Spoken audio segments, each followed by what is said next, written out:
Bonjour, dans cette vidéo, on va voir un mécanisme de régulation homéostatique, comment ça fonctionne et pourquoi c'est important pour nous les humains. Avant de commencer l'explication, j'espère que tout le monde a vérifié un peu dans son volume pour savoir c'était quoi l'homéostasie. Donc vous pouvez aller lire les définitions soit dans le glossaire ou au début de la section de l'homéostasie dans le chapitre. Et si je vous demandais, bon, ben, qu'est-ce que vous avez retenu un peu de ça? C'est quoi l'idée de l'homéostasie? J'espère que tout le monde pourrait me répondre que l'homéostasie représente un état d'équilibre au niveau de l'organisme qui est dit dynamique parce que ça varie toujours un petit peu, c'est pas statique. Et ce qui est important de retenir, c'est que l'homéostasie représente aussi l'idée que notre organisme a la capacité de maintenir relativement stable différentes variables au niveau de notre corps. Donc, ici, c'est une explication générale d'une boucle ou d'un mécanisme homéostatique.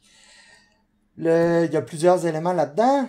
Le stimulus, le récepteur, le centre de régulation, l'effecteur. On va avoir la réponse à la fin.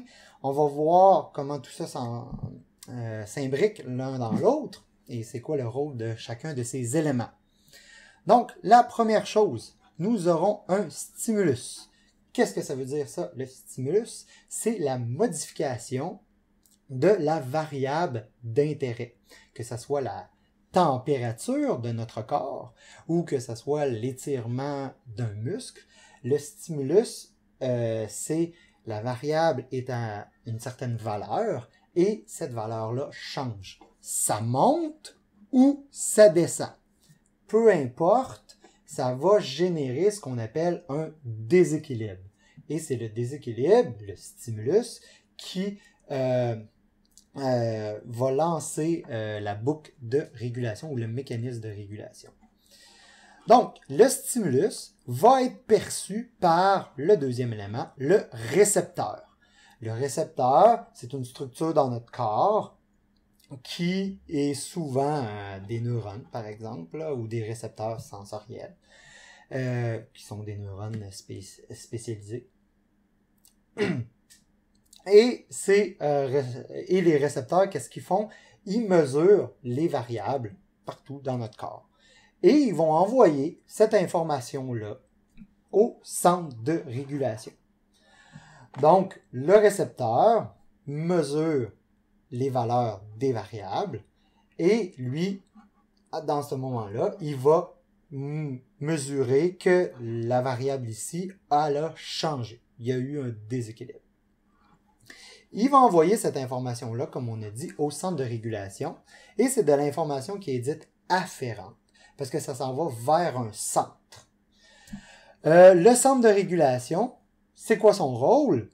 C'est de comparer l'information reçue du récepteur à une valeur de référence. Donc, il prend la valeur de la variable et il la compare à une valeur de référence.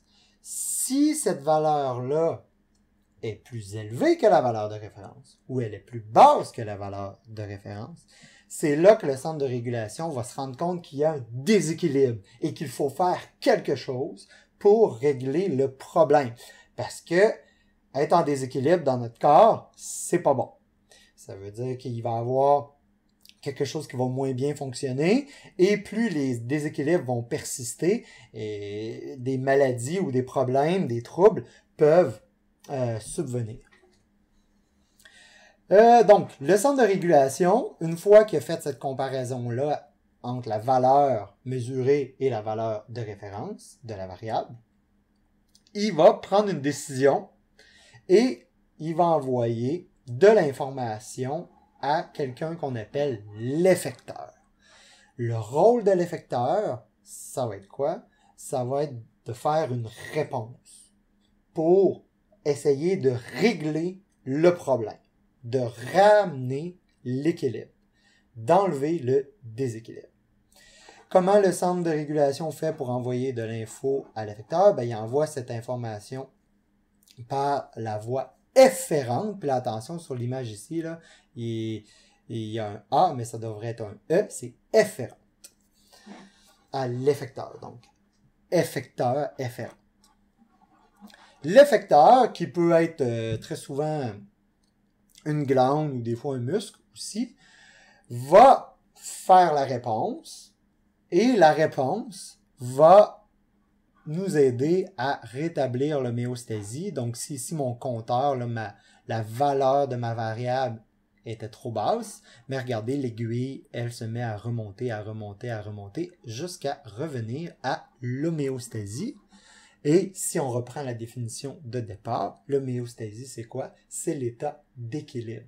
Donc, quand on dit que l'homéostasie a été rétablie, ça veut dire qu'on est revenu à l'équilibre, parce qu'au début, on est tombé en déséquilibre. Ce type de mécanisme de régulation-là est un type de mécanisme bien particulier. On l'appelle un mécanisme ou une boucle de régulation qui est une rétroaction. Donc, on réagit à quelque chose qui s'est produit. La réaction, c'est quoi? Qu'est-ce qui s'est produit? C'est le déséquilibre. Et la réaction, c'est on revient à l'équilibre. Et étant donné qu'on revient à l'équilibre, on va appeler ce type de rétroaction-là de la rétro-inhibition. Pourquoi inhibition? C'est parce que notre réponse nous permet de revenir à l'équilibre, de rétablir l'homéostasie. Et une fois qu'on est revenu à l'homéostasie, est-ce que vous pensez que la boucle va continuer de se produire? La réponse, c'est non. Donc, inhibition, c'est un arrêt, c'est stop. Aussitôt qu'on est revenu à l'équilibre, c'est fini. Donc, la réponse nous permet de rétablir l'homéostasie, c'est de la rétro-inhibition. Je vous invite maintenant à regarder les prochaines vidéos qui seront des exemples concrets dans notre corps, comme la régulation de la température corporelle et la régulation de la glycémie, qui sont deux exemples au niveau, qui sont de la rétro-inhibition.